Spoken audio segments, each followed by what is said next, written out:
Steve Miner is an American filmmaker born in 1951. Before his 1981 directorial debut, Friday the 13th Part 2, he worked with Wes Craven and Sean S. Cunningham on the editing and directed The Second Unit.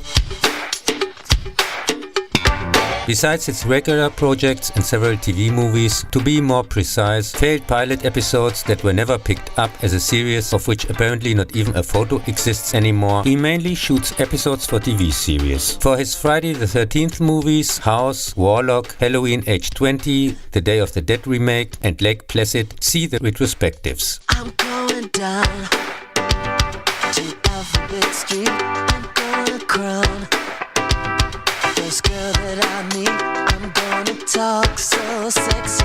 She'll want me from my head to my feet. When his wealthy father refuses to pay for his tuition, the spoiled Mark in Soul Man from 1986 transforms himself with tanning pills into a black man. In order to get a Harvard minority scholarship. But he's soon confronted with racism and falls in love with part-time working single mother student Sarah, who he practically stole the spot from, and begins to feel guilty about his deception. I'm gonna drive my daddy's Thunderbird, a white red ride, 66, so glam, it's absurd. I'm gonna put her in the backseat and drive her. The extremely funny, harmless comedy, which primarily targets stereotypes, caused controversy at the time due to C. Thomas Howell's blackface, received excessively negative reviews, including for alleged racism, although it addresses precisely that, and there were some protests. But it still made back its $4.5 million cost in America alone 6 times over, and was a hit. Which would be, thanks to our new woke order, almost unthinkable today.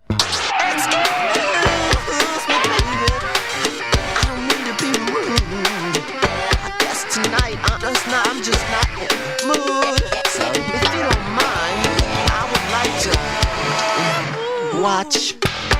In 1991, Disney's Wild Hearts Can't Be Broken was loosely based on Sonora Webster Carver's 1961 autobiography A Girl and Five Brave Horses. Here, the young Sonora wants to make her fortune in Atlantic City in the 1930s and ends up in a horse show where horses with riders, so-called diving girls, jump from a tower into a pool. There she works her way up from stablemate to showstar and marries the owner. When she loses her sight in an accident, she continues to work blindly as a diving girl for 11 years, unnoticed by the audience. No reliable data is available on budget and box office of this rather entertaining romantic drama.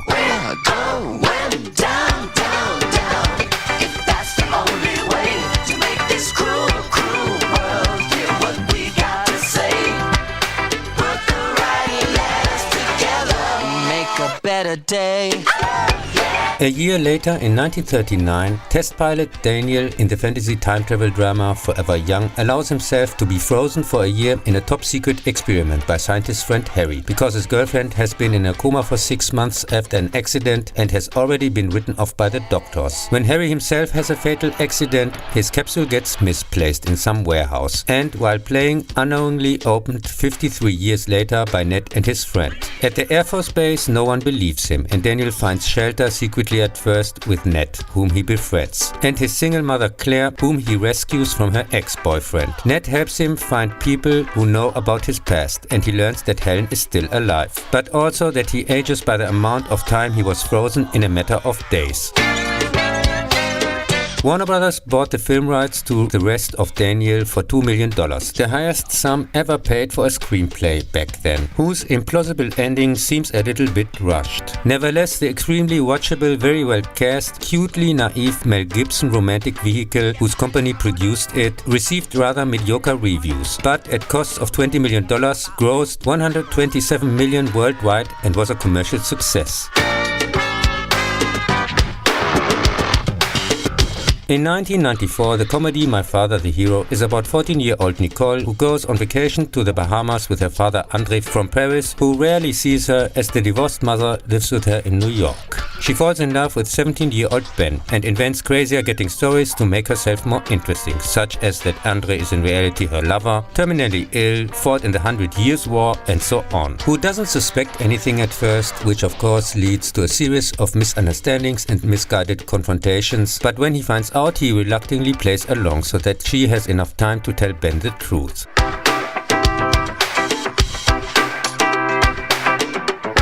The completely unnecessary remake, which was released here as Daddy Cool, received mainly negative reviews and made $45 million worldwide. No data for the budget is available. It is based on the much better, since much more sensitive and not nearly as silly, same-named French comedy hit, released 3 years earlier, therefore the new film title in Germany, with a practically identical plot, in which Gérard Depardieu already played the naive father. The divorced mother also lives in Paris, who is with his daughter in the original on vacation in Mauritius.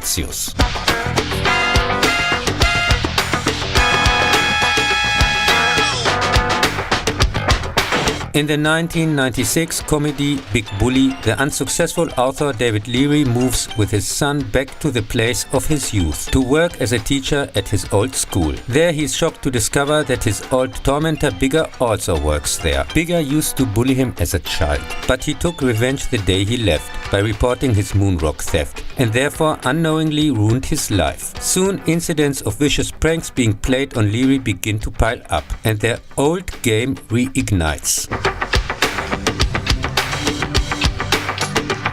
This annoying parade of low-level jokes, which practically turns in the last third into a horror movie, was quite rightly nailed at the cross by critics across the board. Won several negative awards and at a cost of $15 million only made $2 million in the US, making it a huge flop. Cat, we need you to rap. Cat, we need you to rap. Don't give it to us slow, 'cause you know. New power soul. Gotcha, go.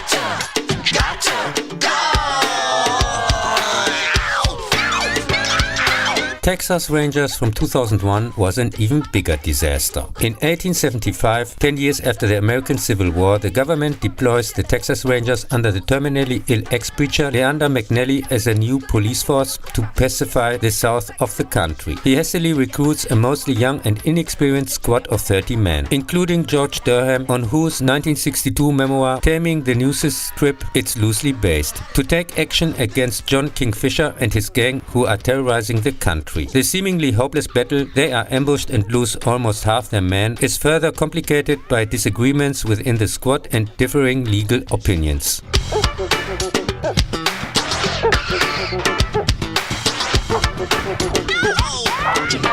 The rather entertaining western, which takes some liberties with the historical facts, was actually supposed to be made by John Milius. See also Conan the Barbarian, who also wrote the first screenplay back in 1990, but left the project due to disagreements with the producers. The film was finally completed in 1999 at an estimated cost of $38 million, but was not released until 2 years later. Received generally bad reviews and made just $600,000 in the US.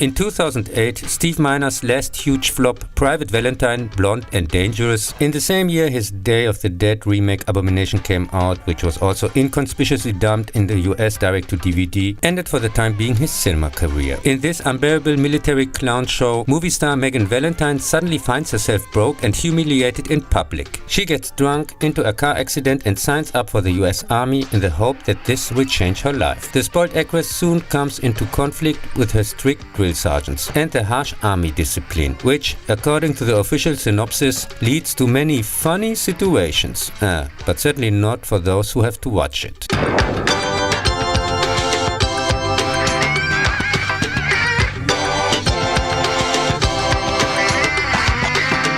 Major Movie Star, the German title, is a watered-down, silly rip-off of the 1980s comedy hit Private Benjamin with Goldie Hawn. The estimated $30 million flick again rightly received consistently negative reviews and was allegedly so bad it was not released in any English-speaking country. There it was only shown in Russia, no wonder they hate us, and Bulgaria in 2008, and appeared elsewhere directly on DVD the following year.